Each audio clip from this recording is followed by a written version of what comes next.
Visit us for updates and shows at affinityextra.co.uk.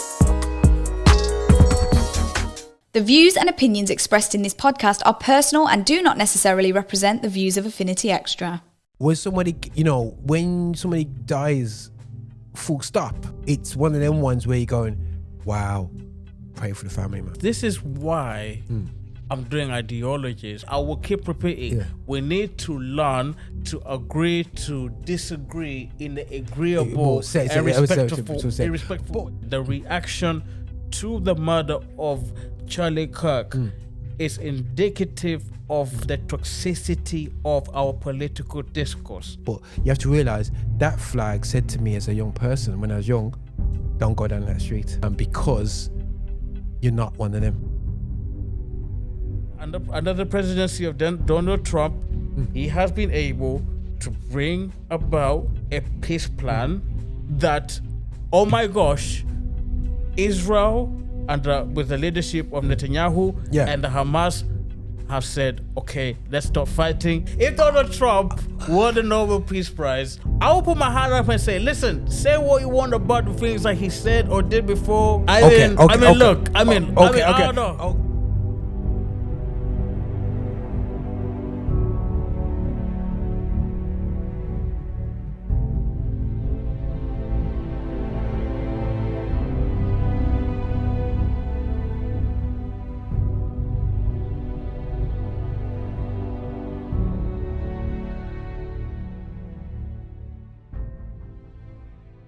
Hello, welcome back to Ideologies. I'm Mr. McG with my fellow countryman, Roger Moore, bro. This is how we do my it. fellow Kenyan. My fellow Kenyan in the building, bro. Mate, I'm coming to catch Habari yako. Amen. Anyway, you see, my teacher's really poor. You see, he hasn't taught me the ways of the Kenyan yet. You know what I'm saying? You know what I mean? Bro, you're not playing the role very well, are you? Listen, but all in all, I'm working on my 800 meters. I'm working on my 800 meters, bro, and I'm working on my 1,500. Your Swahili is not that great at the moment. Listen, to put it mildly. Listen, man, don't worry, guys. Kenyans, you gotta pass some of that knowledge to me, man. I'm ready to hear, man. Yeah. Go say hello. Go say hello in Swahili. Habari, and then you say mzuri sana. Mzuri sana. Yeah. Okay. And then Sheng, you say sasa, and you say, if I say sasa, that's high. You say niko fit sana. So sasa, niko fit sana. Okay. So we got a new Kenyan on the block, and new. Hey, this is how we do it, guys. You know what I'm saying? Man's athletic, man. You know, my wife would tell you. I do have a funny story. One time, my wife and I and my son, as we do, we go to the park. And we met another lady who was playing with a kid, and she happened to tell me that she was Kenyan.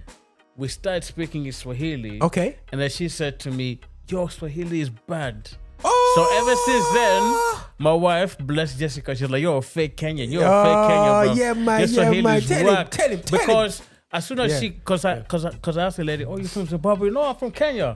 Then we started conversating in Swahili. And she's like, Swahili. She said in Swahili yako ni mbaya kabisa. Your Swahili is terrible. Yeah, man. Tell him. And then he said, and then she said to my wife, your husband's Swahili is terrible. Listen, man. So now my wife never stops saying I'm a fake Kenyan. Listen, but make sure what I encourage you, bro, before your grandchildren will do you over and your children's children, So what my nan didn't do is she could speak Portuguese, I reckon, to a certain extent, and French. Yeah. But she never passed that knowledge on to us. Okay. Yeah. So I'm only can speak English. But but my nan, I even asked her, why didn't you teach us Portuguese? Yeah. And she just kind of ignored it because maybe some past issues and stuff. Yeah. But it's like, it's important to pass on, to have that as a weapon. You know what I'm saying? I'll try. There's no try, man. There's no try, man. But I could try. Talk to the motherland. You know what I mean? But anyway, listen, let's get on it. Man.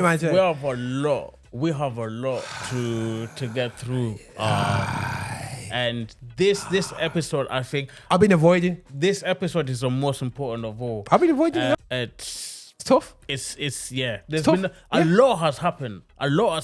Whoa. And I want to go straight to the most. If I was to rank them, I want to go straight to the most pivotal of all. Let's do it. And which is the passing of Charlie Kirk. Yeah, I didn't want to talk about this. You know that, innit? Not in a negative sense towards anything else. But I when you've reached out to me about it, I was like, oh, dude. Because if you notice, I haven't made I comment on everything. You know what I'm saying? You know, everybody talk knows. a lot. Yeah. So I come at that area. I didn't say anything on because there is nothing but something to say for me. There's nothing for me. I never followed him in any sort of context. Yeah, you know what I'm saying? You know what I mean? So when somebody dies, full stop. It's one of them ones where you're going, wow, pray for the family, man. I don't care if you a crime lord or whatever. You know what I'm saying? Whatever, even if you're involved with things where you shouldn't be involved with and you get caught up with it, it's called, boy, you don't really want to go out like that. You know what I'm saying? And this is why I'm doing ideologies, because and you said that in the last episode. You said that I think you talked about the heart. It's for me and you who are polar opposites. Everybody knows we're polar opposites, you know, bro. Not polar opposites like that, but me and you say that we have opinions that we can.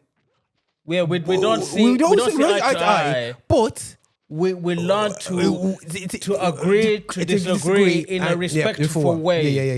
Yeah. And it's important. And what has happened in our political discourse is that both sides, the right and the left, are now seeing each other as enemies, so much so that they're getting disrespectful. We have now somebody who has lost their life, bro. But the thing is, what I would say is, Mark, though, yeah. What I would say, that's the nature of our political discourse, and this is why this podcast is important, because we need. Again, I will keep repeating. We need to learn to agree to disagree in an agreeable and respectful way. But what I will say is a comment to that. Let's let due process do its process in terms of the reason why he got killed. Because I know he said why he got killed. It's the more to do with my issue and your issue is the public response. Oh, you know what I mean? You know what I'm saying? Because the thing is, it could be somebody who is a random. We're not saying it's no hit from the FBI. We're not we're not going out. There's so many conspiracies now. We don't know why he was killed. Yeah. So let's leave the reason why he got killed, because really and truly, man shouldn't get killed like that. Full stop in front of his children. Full stop. No matter reason why. But everybody assumed it was a left response. Yeah. Or black. He shouldn't have died. Full stop. Full stop. But the thing is, even if a man is racist, publicly racist, and this is the reason why people thought he could say something publicly. It still doesn't mean that you spit on his grave. You know, it's like that proverb, spit on the grave. I think that's distasteful. And the reaction, I wanna piggyback what you just said. The reaction to the murder of Charlie Kirk is indicative of the toxicity of our political discourse. Bro, the fact that people on TikTok openly celebrating the death of somebody simply because they disagree with him politically shows just how toxic the political discourse has been. And I think the issue is we are in our own political silos, and we demonize the other. And this is the reason why we're doing ideologies, because we need to learn to go beyond our silos and speak to people from a different perspective and realize that by and large, they're not the people who disagree with us, by and large, for the most part, they're not nasty people. They just think differently about how to sort out the very same issue that you feel needs to be rooted out. This is why I am very passionate about this podcast, because we need to learn to speak.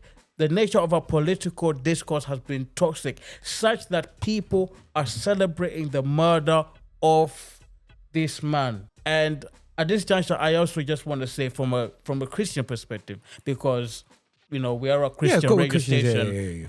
I would like to say that it was very inspiring to see such a public witness of his dear wife saying in the during the funeral, I forgive him. I think that was Oh, forgive the shooter. Yeah. Mate, listen, Mrs. Kirk, that was Okay. testament to your faith, your Christian faith. God bless you, sister, and may God comfort you. Now, from a Christian perspective, let me say I was touched by that. Cool. And a lot of people who are not even believers, they're saying, bro, that was something. That was very touching. But yes, there was a lot of people who were saying disgusting things, celebrating the murder of this man. But let me tell you what I also find very encouraging is that there were many people who were political opponents of Charlie Kirk who also grieved. There are a lot of people on the left. He was a conservative activist, but a lot of people on the left are saying, look, I disagreed with the guy, but he was, every time I engaged with him, he said very nice things about him. Big up the people on the left like Schenk or the Young Turks, like Van Jones or CNN. They said, say what you want about that guy. Whilst I disagreed with him, he was respectful. Like that. You know, he was respectful. He was engaging, and this was actually the thing that I liked about Charlie. I didn't agree with everything that he said, but he encouraged that discourse. He would go to university and invite people who disagree with him and engage in conversation. And I guess we could maybe talk about the money. Maybe he spoke, maybe he was a bit combative, he was a bit brash, blah, blah, blah. But I think his heart was, I think he said, if people don't talk, we're going to end up being violent. And his passing away is somewhat prophetic of what he said. You know, we need to, people have different ways of seeing things, but if we don't talk, I have to say Charlie was right. If we do not learn how to engage with people who we disagree with, we'll end up, you know, in violence. And that's the heart of democracy, where we can have these discussions. Because if it's not that, then, you know, it's and that's not to say that that we cannot say that there's some nasty people within the political scene, but to airbrush a totality of people on one side that they are all filling the blank, I don't think that's fair. I don't think that's fair. And you know, let me say, I used to be very left leaning when I was in uni. I mean, when I was in college, from college. So we're going way back. He was an NUS representative. But and I'll tell you what inspired me to do this podcast. So I thought of conservatives as very nasty people, and then but I thank God for this experience. I used to go to a church in Luton, and then I went to church in London, and I got to know these people. And then once I kind of had discussions about their political stances, by and large, a lot of them were very conservative. And I thought, on one hand, you're believers and we're getting on, but you're conservative. So then it kind of made me think, maybe this caricature that all conservatives are, you know how the conservatives were called a nasty party. So this caricature of all the right-wing people are nasty, and they're horrible. I started thinking, hang on a minute, maybe I got this wrong. Unfortunately, there are a lot of people to this day who still haven't got to that revelation. And still... I think for me, it's saddening. When I went to church, when I went to New York, we spoke about this before. We went to New York. No, I ain't spoke to you about this part, but what I liked about, I think I did actually, when I was there, because obviously when I went to New York, it's literally a week after he died. So obviously I was expecting pure heat. So not much was said apart from on YouTube. I didn't watch TV in the US. I was more on YouTube and stuff. But obviously I was on the American algorithm systems. So there's a bit of chatter on there and people finding out what happened and whatsoever. But something that I thought, okay, let me go to church on Sunday. I didn't hear. I was more predominantly in the black and brown community. That's what I was around when I was in New York. There was nobody mentioned. Nobody. It wasn't a topic of conversation. Which shocked me. But then the minister said that, listen, right, politics. Yeah, we see it out there, but that shouldn't affect how we operate in his house, what you vote for out there. Yeah. You know what I'm saying? Yeah. Whether you're left or right, it shouldn't affect Yes. your Yes. how you Yes. how we are as a family. Yeah. So whether you're conservative, whether I'm Labour, guys, that is not Or we're right. left or right. That's the best way to, we're left leaning, right leaning. You got Centre. the centre, Green Party, wherever you feel you are, and who you vote for. It doesn't matter. We should not treat each other lesser than just because of that. But I Yes, feel yes. and I've said this before, certain things happen pre-World War, but happened before World War II, and it's happening now. Yeah. It's happening now. You know what I'm saying? Absolutely. And it's like, and people need to see I don't believe we get there, but the power of the United Nations is waning right now. Yeah, You know what I'm saying? yeah. And the sneaky thing is, it's based in America, but America's not under no treat. They just do whatever they want to do. Yeah. You know what I'm saying? You know what I mean? That's why the brown nations, and I said the brown nations, they're led by brown people, are now. I watched a leader talk the other day, and she's going, "Yo, it's one rule for you and a rule for us. It has to stop." Yeah. You know what I'm saying? And people are standing up. So it's creating, but it doesn't matter when it comes to Christ. Whether you're black, brown, blue or red politically, whether you're black, brown or white, skin-wise, whatever, if you're male or female, it doesn't make a difference. We've got to treat each other with love. Yes. You know what I'm saying? And we're all equals. Yes. You all got an equal chance to get into heaven. Yes. You know what I'm saying? In terms of, touching base. Yeah. So I think we got to be very careful. Man. Yeah. They can use Christian principles in politics. Love you for that. Yeah. But we all know that they don't always follow it. We've seen a lot of creatives, who are say Christian things. That doesn't mean they're Christian people. But we say, man, we like the Elvis Presley gospel album. But it doesn't mean he's behaving like a Christian. Yeah. It doesn't mean he's the greatest person on earth. Yeah. So, but I would just say, to be honest, it's a disgrace. If somebody dies, guys, check your conduct. It doesn't matter what came out their mouth, no matter what they do, there's gotta be some sort of level. That's why I just kept quiet. I don't know.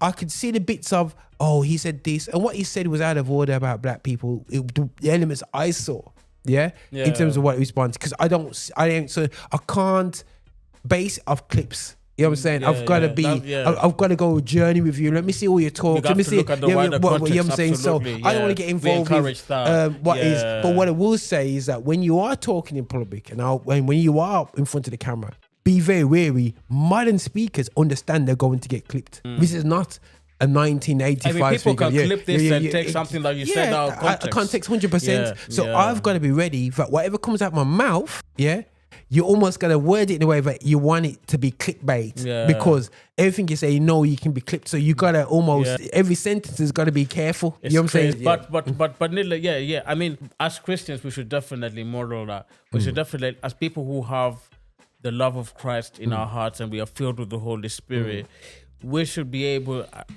as Christians, to model to the watching world how to disagree with each other while still respecting each other. Before I move on to this topic, I would like to say is that I would also feel equally grieved. So Charlie Kirk, he was an outspoken right-wing conservative figure. I want to say that if this happened to somebody on the other side, this is something that I have to say. Take any key political left figure right now. If this happened to Jeremy Corbyn, if this happened to Barack Obama, if this happened to Bernie Sanders, from the bottom of my heart, I would be equally saddened. I would be equally saddened if this happened to a left-wing figure as it has to a right-wing figure, because this is not how we're supposed to conduct our democracy. And I think by and large, it's the demonization of the people that we disagree with. And what is unfortunate is that there's a contingent of people within the political class that, in order to win over an argument, rather than dealing with the argument, they just hurl insults. And what has happened is, listen, the more you call somebody a fascist, the more you call somebody fill in the blank, someone will be so impassioned to get rid of you. And so we as people who are in the public space, who are podcasting, who are in the public view, need to be careful what words. Obviously, we have freedom of speech, but we have a responsibility how we characterize somebody, because you might actually inspire somebody to say, well, if he is, say, a fascist, then let's get rid of him. After all, he's a fascist. So the world will be a better place if we just go rid of him. Guys, we need to tone. I will echo everyone who has said this. We certainly need to turn down the rhetoric. Yes, debate the issues and do it passionately, but not hurl into insulting and demonization. Yeah. I mean, say what you want about Barack Obama, and we have criticized him in this podcast. One thing that I really liked about how he conducted his campaign when he ran for president against John McCain, he said, I will never insult him. I will want to debate the issues. I'm not here to, because he could just do the little dig about something about John McCain, but he said, I don't want to play dirty. And by the way, I don't agree with Obama with a lot, but he said, on principle, I want to debate the issues. We have made a departure from that. We're now like, oh, just to score political points. He is this. He is, and yeah, if we don't learn from this, I'm afraid the trajectory of our democracies is not going to be good. Yeah, if we do not turn the trajectory, but yeah, I think that's what that's what I would say. Rest in peace, Charlie Kirk. To all those in the political scene, yes, let's debate. Let's fight, but let's fight by the way by talking about the issues and not hurling insults and demonization. Yeah, 100%. Yeah, and rest in peace to Charlie Kirk and you know, Erica. I pray that God comforts Erica, the family, and you know, a lot of people, you know, saw Charlie Kirk as a leader, and whereas I wouldn't say I'm a right wing conservative. My heart goes out to you. May God comfort you. Amen. And may we learn this lesson. Yeah. And, you know, listen, I might not agree with everything Charlie said, but he knew the Lord. It was very clear he was Team Jesus. And, you know, for me, that is the bottom line. He loves Jesus. We might not agree on everything, but you love Jesus. And listen, that's the most important thing. You know, and he was one thing I will also say, while he was also a very outspoken political figure, he also used his platform to communicate the gospel.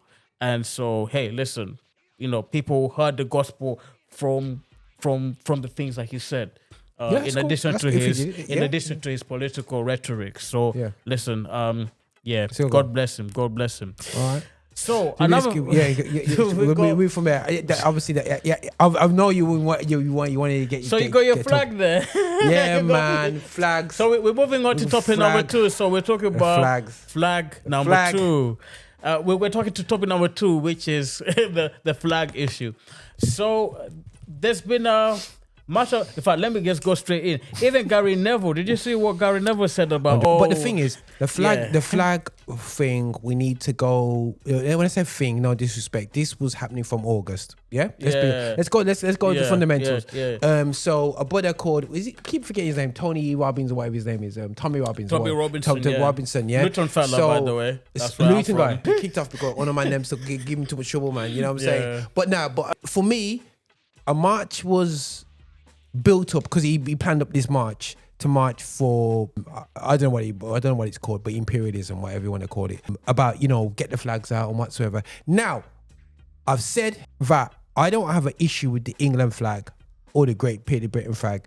I grew up in white areas, so there's always a guy each street, you know, there's especially ex-army that will put the flag, the pride of the flag. Not always ex-army though, but also some people just pride of the country. And then every time England plays, the flags come out, and then 2 weeks into the tournament, when they get knocked out in the quarterfinals, it all goes down again. That's the use of the England flag in this UK. Yeah. Now, I have not seen it used around like this. Now, when it says the St. George's, there's also the Great Britain flag's been up there. Now, I had to address a meeting about this within the Christian League, and in terms of we got to understand, I have no problem with the England flag, but the context of why you're putting it up, what's it about? Yeah. Are Can you? I give a little analysis Okay, if I may? Yeah. I think. Correct me if I'm wrong, but I was thinking about this to myself. I want to share something with you, and I just want you to bounce back what you think. Go on. So I want to get into Marxist theory for a bit. Just follow me here. Come on. The Marxist theory is that in the world there's the oppressors and the oppressed. Okay. Yeah. So Marxism works in a model where, say, capitalism is against the owners of capital versus the rest of us. Okay, and cool. so it is a class. Yeah. It is a class. Peasants versus peasants versus the kings. So and queens. employing that theory, Yeah. you could say, in a cultural Marxist way, that because of history, the British flag and the English flag is linked with empire, the oppressor class, and so, which is why That's cute. Which is why I hear that. if somebody and by the way, I'm not saying there's nothing wrong with it. I'm being objective here. I'm just presenting the case here. If someone in London, as many do, whether you're in the Israeli side and the Palestine side, we're going to get into that. If someone wants to wear the Palestine flag or the Israel flag, as many do in London and here in Birmingham, there's no problem. But I would venture to say, because of the complex history of British colonial rule and empire, The looting and pillaging. the flag connotates the tinge of empire. And Tinge. You're right, you're right. It's not a tinge, bro. So bitter taste. So, but then the question is, Bitter lemonade. because just following my train of thought, because of that implicit Marxist worldview undergird, because of that history, the natives of this land, or those who have pride in English identity, want to express their pride in their nationality whilst having to negotiate that undergird, even though I don't believe that has been sort of articulated as I have. But I think it's just that Marxist undergird, or that historical context, shall I say, of Britain was always the empire. Thus, I feel uncomfortable when I see that flag. But then the question is, because of that history, does that mean that British patriot that should not be any English or British patriotism? Because why is it that when we see any other flag, like right now, I even got my, let me show my people here. I got my bracelet here. I am British and I'm Kenyan, but I demonstrate my demonstrating our Kenyan. I was born in Nairobi, by the way. Nairobi. Yeah, I was born in Kenyan, Nairobi. man. He's not Yeah. British. So he's a British subject. but I also have a British passport, and I've Like me. lived, Yeah, I've lived a Same lot here. of my life here. So I claim Britain as my home, and Kenya is my home. They're both my home. Britain is home and Kenya's home. That's how I see it. You might not see it. That's me. Okay, cool. I feel very much at home here as I do Kenya. I have my. That's not my dad. He's born and grew up in Jamaica. Come over here. He's Jamaican. So the question is it? Go on. It feels that because of that historical baggage, Yeah, they can't raise up the flag. basically. And the question is, the question then is, like, where's the redemption in that? It's like, how can I put it? Like, okay, you were so bad that there should be cooking, no. You're cooking, No, you're so bad. You're so bad. This human of this flag is so bad that we cannot turn a corner and be proud of that flag because of our history. And I'm like, okay, but what about redemption? What about the fact that the very people themselves who want to demonstrate that pride are not, they just simply, why is it I would like to believe that among the natives, let's be honest, white people who are proud of the English flag, that they are proud of simply being English, and in no way are they saying that they are proud of the history of empire or colonization. Like, what am I trying to say here? That is it not possible that we can detach English pride today from the horrible history from the past. Yeah. And a lot of people, especially on the left, are saying no. In fact, I've had a lot of people. Yeah, Gary Neville's. And all No. That's a lot of people are even crazy to say that we should get a new flag. Yes, I've heard people say. I heard one guy who took up Nobel tree, and he even appeared on ITV, a Caribbean British professor, saying we should get rid of the whole flag and get a new one altogether. That's stupid. And so That's stupid. And that's the extreme. Yeah. But this begs the question: Go on. Is it possible that yes, we can, whilst we acknowledge the history and the pain that it caused and how to negotiate that we can still use that flag, or is the flag so attached to that history that people will forever be uncomfortable in the parading of that flag? You know, it's Okay. something. So that's the ideological analysis of it all as I see it. Okay, no, 100%. You see- No, and you described it. We get you the way the angle you give me is great, and this is why I said to you, it's check your motive. Yeah. Unfortunately, there's a lot of that flag symbolized to me as a. And now, guys, you got to bear in mind, I was born here. Yeah, I'm of Caribbean descent, and I was first generation born here. Both my parents were born in the Caribbean, so I'm a generation ahead of you. So your children are where I'm at. Your child has been born. You're born here, but not of origins of this country, Anglo-Saxon. So I call it Anglo-Saxon, but you know what I mean. Whatsoever people. So that flag. I am not saying for them not to raise a flag. I'm not saying check the motive, but you have to realize that flag said to me as a young person when I was young, don't go down that street, because you're not one of them. That's because I was racially, physically abused as a child, and actually to stage of what teachers said to me in schools. I would, there's gonna be a couple of times I'll raise things with my brother. I mean, things my brother and myself went through. And I'm not that old. I'm not 50 yet, let alone the people older than me.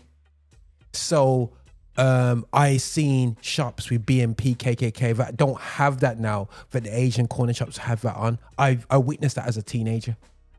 So that flag represents abuse, not from a historical context of imperialism, but just on a day-to-day runnings. So if I saw that flag, I'll go, oh, sugar. You know what I mean? And say if I was dating the white girl back then, I'm not, you know what I mean? And that was her house. But June, if you can't go in the house, you mad. I'm dead. Do a runner. You do a runner. You know what I'm saying? You know, and I'm not. So I hear what you're saying, but this is not historical.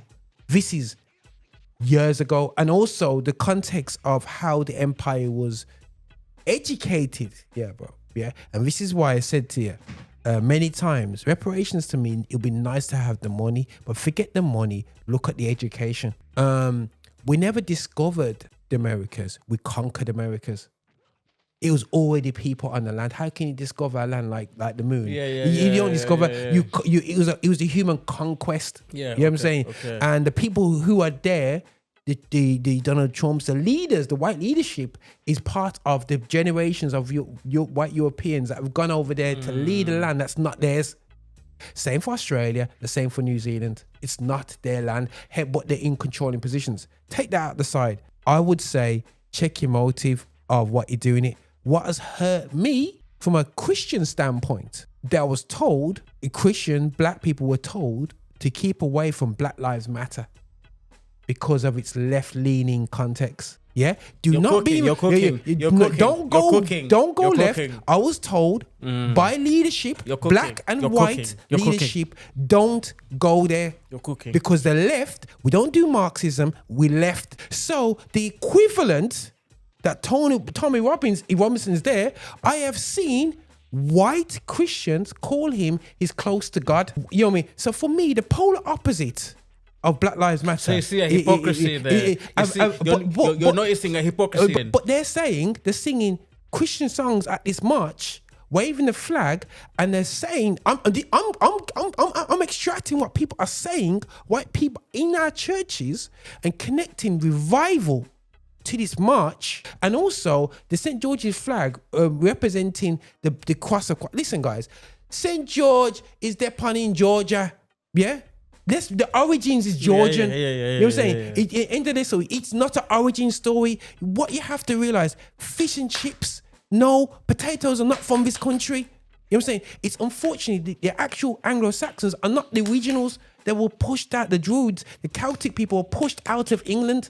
Unfortunately, it's a cuckoo bird kind of a nation. You've been successful. It's a you've it's almost like always has been an area where people just chilled from different cultures and different things over the years. It's not yours. So for me, my disappointment is cool. Do you walk? Because like Black Lives Matter, I never marched. But you know me already. People people know my stance and things.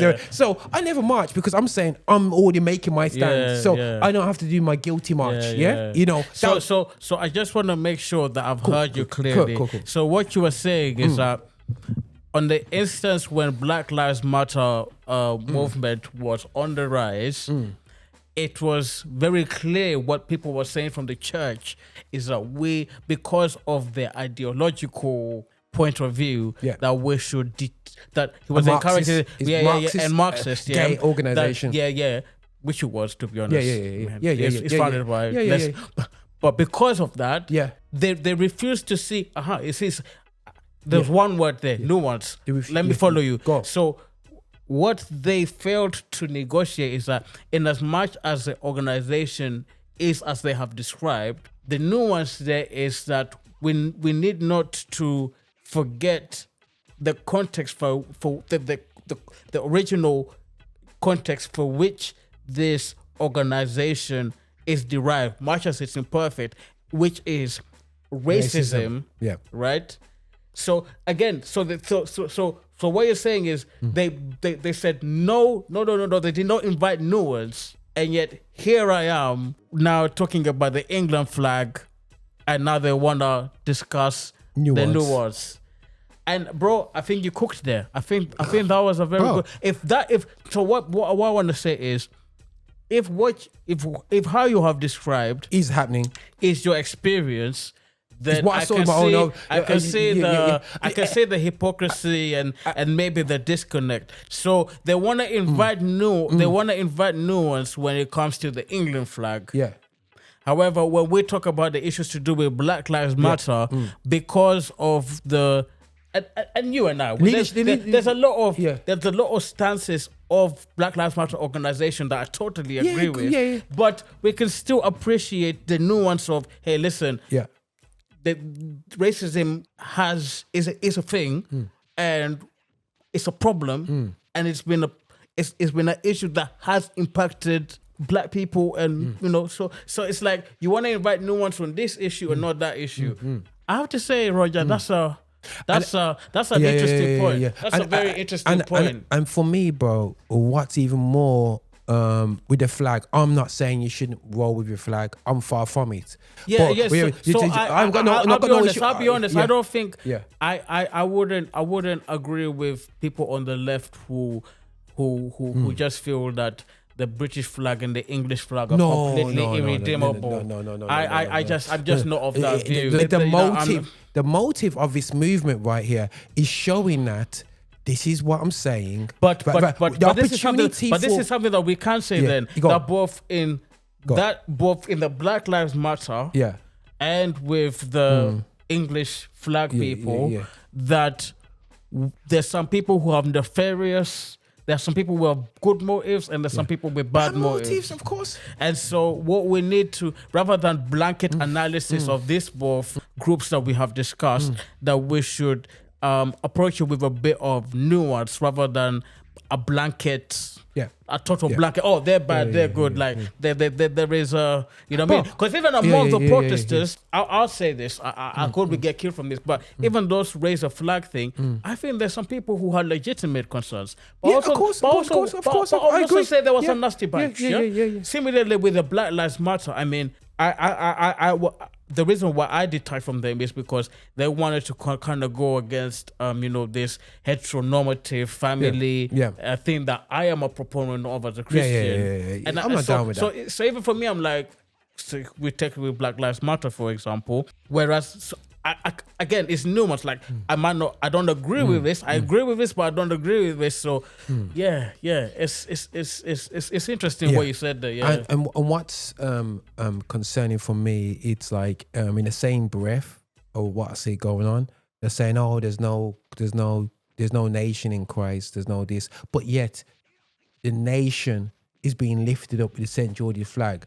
in connection in the same breath. So I'm sitting there as a black dude. You're seeing a disconnect. I'm going, you guys have, you never, and I've watched this, and the thing is, guys, I'm a sort of guy that don't say anything. I say everything through the mic, here I am, but I let people finish the sentence and let me see you chew and live and see you a bit later, because I can't work it out. I've been around too long. People can talk what they want to talk, but the actions that do it. Nobody really, everybody in Christendom in the UK, I believe, church-wise, not everybody, either was very big moves like Church of England said we're going to give money for reparations because I saw the receipts and I'm thinking we're going to say we're going to quickly but the majority of the evangelicals and the Pentecostals were very dismissive to black issues because of, as well, predominantly the black people in the churches were going, let's move on, let's move forward. But the problem is to guys who are struggling right now, white guys who are struggling, who are looking for someone to blame. And for me, bro, I never forget the experiment the teacher did with us at primary school. I never ever forget this. He said, everybody with brown eyes, brown in the eyes, you guys are the bosses. We went out there, beat everybody up, man. You know, I was about 8 years old. We went there, go doof, you know what I mean? Because obviously there was majority of me and a couple of Asian guys and a couple of white guys. Yeah, we were like, yeah, we're gonna do it. Not beat them up, but you know, we were the bosses, man. Oi, get here, we're the boss, yeah. And we abused our powers as little children. And he got in and he says, yeah, man, apartheid, you were the minority, and I gave you the power, and you abused it. You know what I'm saying? And then you can created up divisions very quickly. And what I feel is that for me, we have to be very careful, because when we're going through strife, we're quick to look at differences and blame. You know what I mean? First thing somebody said to me, I'm coming back into, when I came from America, I was talking and they said, "Oh, Roger, look at the we talked about the Pakistani situation with what they're associating with grooming guys. With grooming care. But when you break it down, it has really nothing to do with the current immigration issues. It's more to do with second generation, third generation Pakistanis from who came over in the 80s and 90s, and part of that generational situation, not the ones. So when you come to connecting it directly to today's immigration, it's like, no, that's not the reason. You know what I'm saying? So it's throwing things up out of context to justify a so-called just cause. And when you're seeing people, for me, you got to be very careful as Europeans, because you are currently of ownership and control of many lands, a lot of square mileage that is not yours. If you really want to go to it, so it's a very uneducated approach that Tony Robbins is coming, because people travel from New Zealand, bro, to that march. You know what I'm saying? Europeans, and I'm thinking, brethren, we talked about on this show about New Zealand are trying to take the powers off the native people, and you come over here to stand up. What hypocrisy are you running? So I'm saying, yo, be legit on each side. Stop taking. But the thing is, there's a lot of white people that get it. You know what I'm saying? So it's not a blanket out there for me. You know what I'm saying? You know what I'm saying? So some of them, like, you know what I mean? I've seen a lot of comments and commentary, people breaking down sometimes the mentality, but it's the way we're educated. And I would say there's a massive problem within the UK Christianity. And I've spoke out about it, and I'm speaking to people about it, that there's a underlining ignorance towards this conversation that gives spaces for non-Christian organizations to get involved with the injustices of people who are not of white origin. Yeah. And we need to open up and face some of the smoke, but we need to smoke of a religion that has been part of a systemic abusive system for centuries. But that doesn't take away the fact that Jesus is Lord and Jesus still is the main thing. But the problem is, when are we going to sit down and talk? Are you too scared to lose your rights? Just this week, again, it's a fact of the matter is your wife just had a baby, bro. But the scary thing is she's over 2 times more likely to die having a child just because of her skin color. That's not acceptable in 2025 in England. It's not acceptable. But it was 5 times more likely 5 years ago. And that's a fact. So I'm just like going, yo, guys, come on, man. You want them uncomfortable conversations. You've got to, you want us to forget, but you will always have Remembrance Day. But we can't even say we want to have emancipation. So I'm going, you have Remembrance Day to remember the loss of many wars. Let's not forget, but you want us to forget. Forgiveness is something different. Yeah? You could put forgetting is like, bro, I've healed, but I still got a scar there. That's life. Yeah. But you got to face up the mirror. Yeah. No, plastic surgery is dangerous. Let's not do plastic surgery because it don't work. Yeah. You know what I'm saying? Yeah. You know, them Brazilian things that the people... By the way... Wait. Well, yeah, cool. That's where it goes. We'll wrap up with one more topic because a lot has happened. Sorry, bro. Sorry. No, But all good. It's all good. But I like that. It's all what you good. said was 100% valid. And I think people, we need to have these conversations about angles of the flag. You know what I'm saying? And maybe invent new ones into the Yeah. conversation. Wave your flag if you want, man. I'm of that view. Maybe, I think this is why we have this conversation because there's nuance in all of it. But let's be honest, there were more topics that we wanted to discuss, but because of time, there's one more that we'll raise, and that is, I think this is on the humor perspective, I think this is a very happy story, and I think it's very. You go in there. Okay. I know there are a lot of people who do not like the Donald. I appreciate that. It's a well-known thing, but come on, under his presidency. Okay. No, come on. No. Listen. Okay. I'm not worried. I'm being objective here, Roger. Cool. Yeah, man. Yeah, I'm being. Let's be objective. You cannot debate me. Yeah. You cannot debate me on this. I said this even to my WhatsApp. Big up my WhatsApp groups. I said this on my WhatsApp group, and I'm gonna say it with my chest. I am not MAGA. I am not MAGA. I'm not wearing my MAGA hat. I love Trump. But let's keep it a buck. Under the presidency of Donald Trump, he has been able to bring about a peace plan that, oh my gosh, Israel with the leadership of Netanyahu and the Hamas have said, okay, let's stop fighting.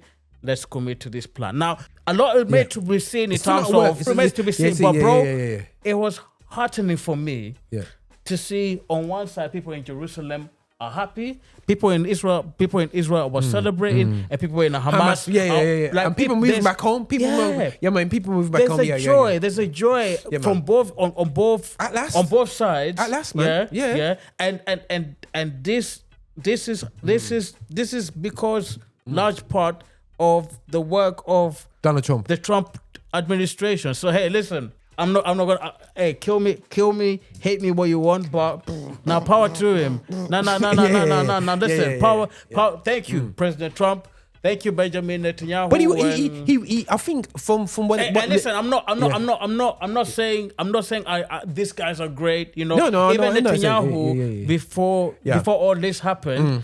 He was actually just a fact. He was actually getting quite unpopular because he wanted to initiate some reforms in the judiciary that a large part of the Israel people were protesting. Of course, but then because of the war, they all kind of came to them because of the war. So I'm not saying, oh, these guys are awesome, these guys are great, but the fact that all the parties, and I'm not saying the Hamas people are great either. I mean, these guys. Trump had to rough up both people. From what I know, because don't get twisted, he had to rough up the Israel prime minister. From what I know, they didn't. He went.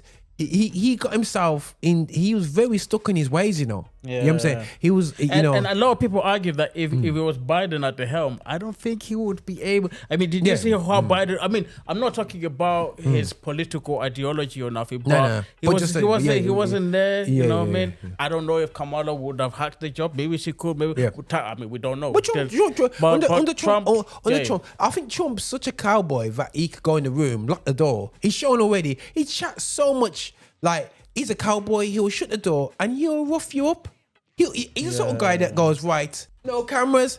This is how it goes. He's that guy. So let's conclude. Let's conclude. But let me ask you a question. Go on. Obviously, they have announced who is the winner of the Nobel Peace Prize. Okay. It is a Colombian political leader, opposition leader. Okay. They gave it to her. But say if Donald Trump was the one who won it, how would you have felt? Come on. If Donald Trump won the Nobel Peace Prize, I will put my hand up and say, listen, say what you want about the things that he said or did before. I don't know.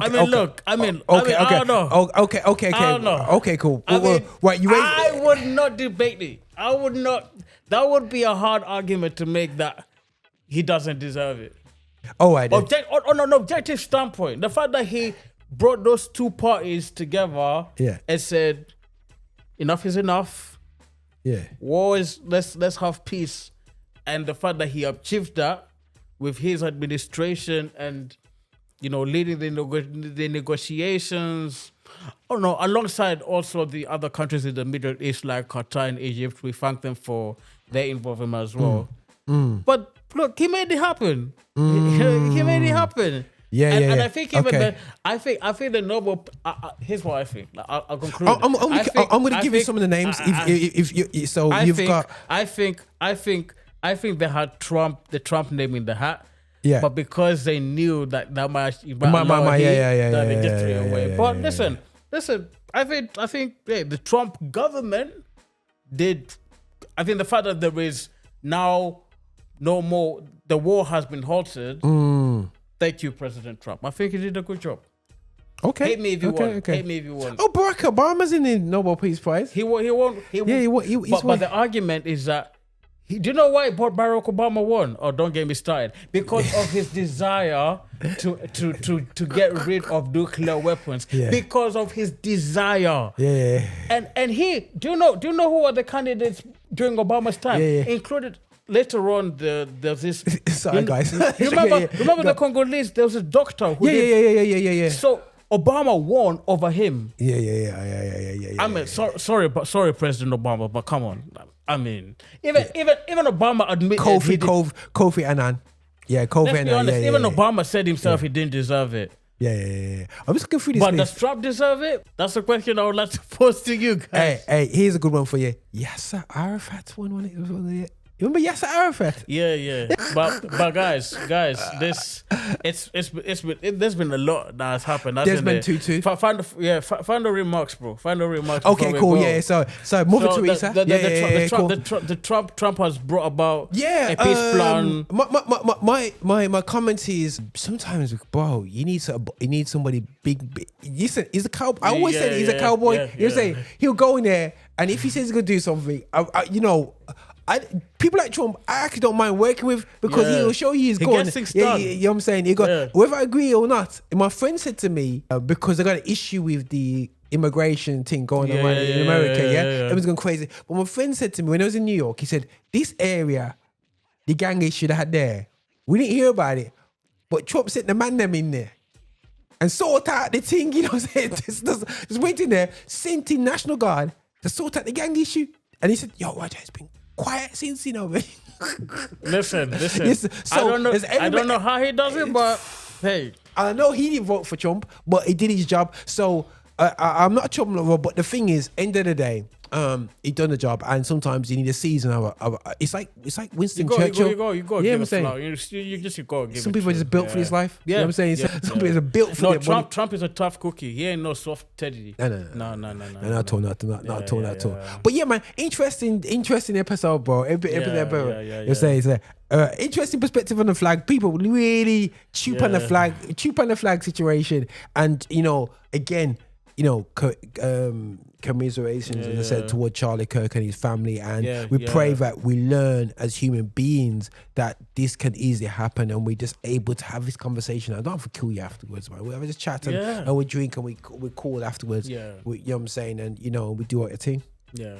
Cool. Thank you so much for joining. Yeah, man. Please like, share, subscribe. God bless. Blessings.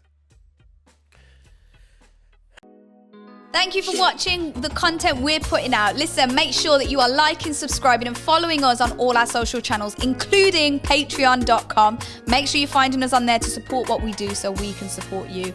And remember, guys, be extra.